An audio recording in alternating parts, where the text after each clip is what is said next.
story. So I want to ask you this. In marriage, when you say these women that are leaving, right? Do you believe that they should stay in a marriage? Because I believe marriage is about honor and duty and responsibility. Now, what do you say to women when they say they fell out of love? What do you say about that? Do you support a woman saying, I just wasn't in love anymore, so I left? No. I mean, here's the thing. It goes back to the breastfeeding thing. Like, good things I don't like the word work, but they take effort and they take commitment. They take amounts of relationships that take a few things. There's obviously emotional intimacy, shared values, mutual respect, and most important, sexual polarity. If you don't have those components, a relationship will just not work. You might have one, sexual polarity, someone you just fuck. You might have shared values and emotional intimacy with wifey, but you don't want to fuck her. It's not going to work. What if they say they fell out of love, so they stopped having sex? It's not an excuse. A lot of women think that I'm wrong for this, but I feel like it should be a contractual agreement when you talk about marriage and things like that, where a woman is obligated to have sex with her husband as long as it's done in a respectful, mutually beneficial way that's benefiting both parties. At all times on both parts, we're both working together. And if she doesn't do that for 90 days or more, like that continues for 90 days or more, then he has grounds to divorce her without like call. Obviously, he has to take care of his children and things like that. Here's why. And this is excluding having children, having hysterectomies, having your cycle, illness. Like, we're talking things that really, I'm not talking about a headache. And a lot of women use it as an excuse. You're talking about like something that's not a choice. It's not a choice. Yeah.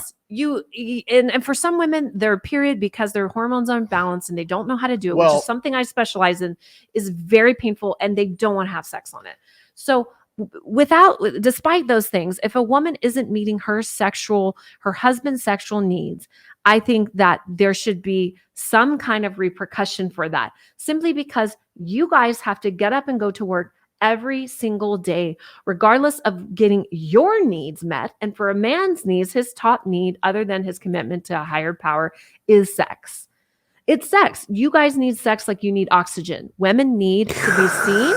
They need to be loved, and they need to know they need to be seen, most importantly, and they need to be loved and protected. Do you feel, I feel that a lot of women don't, a lot of these men go to these male clinics because they get TRT, right?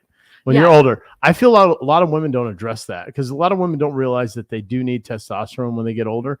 Are you seeing a lot of women that aren't addressing their hormones as they get older? They have to. But do you see that when you talk to women? A lot of women's, their sex drive just plummets, especially if they're not in the gym. And I'm not for, no disrespect to bodybuilder women. I think it's a huge amount of tremendous dedication and very masculine energy and qualities that takes to get your body that way. I do not advocate for that. I actually find it a little bit repulsing. I'm sorry, that's just my preference, because it's too masculine.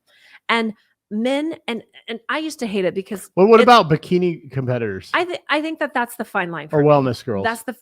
It's a fine line.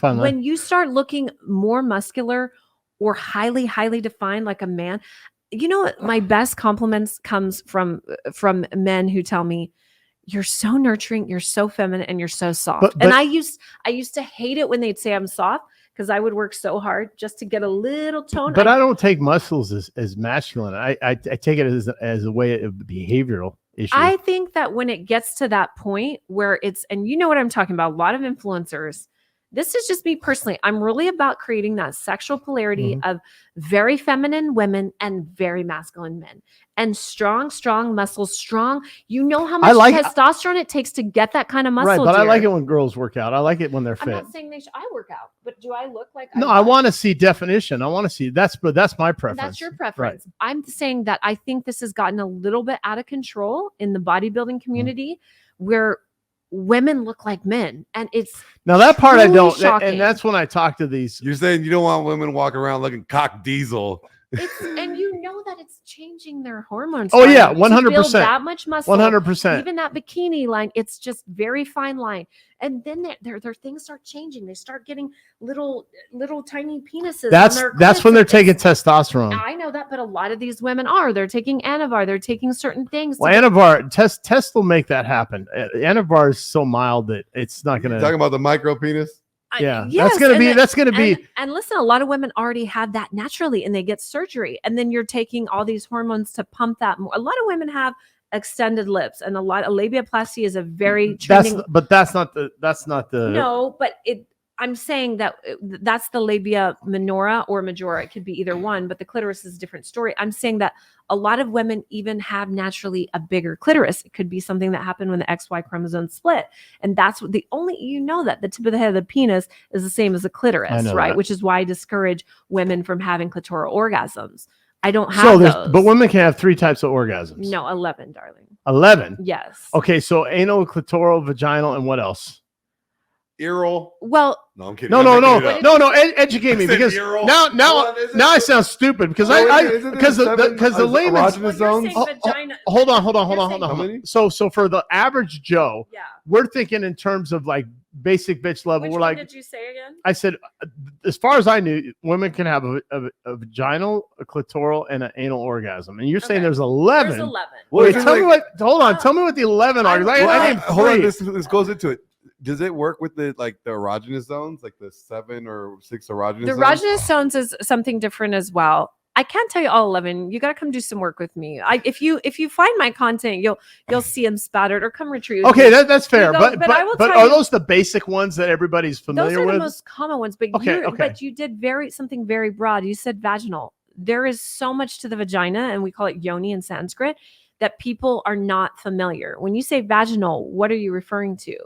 Inside the vagina. Correct. But there's okay. I understand. I know where that is. But darling, what I'm saying is there's multiple places inside of the vagina that you can have. Okay, so I'm categorizing those multiple places inside the vagina as one, but now there's more in there. But when I look at there's a lot more, and it's a huge difference if you're having an entrance orgasm versus a deep internal. Okay, but are they both in the vagina?